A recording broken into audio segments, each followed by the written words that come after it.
Şahir zenanımız Şehrivaslan Gelli Mehmedowaň owadan şygyrlary, owadan setirleri bilen dowam edeli.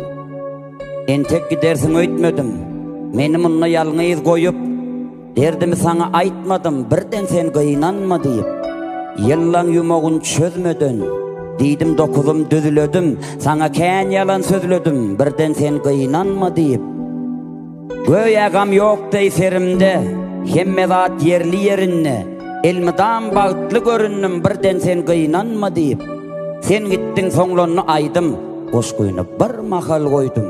Soň ýene ýazaýyn diýdim, birden sen gynanma diýip. Ýykdylar meni duýmadyň.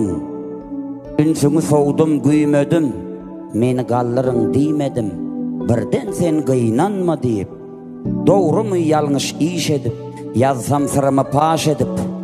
Gece men şeýdip ýaşadym, birden sen gynanma diýip. Ececan, ölüp barýana, gün-günden sarılıp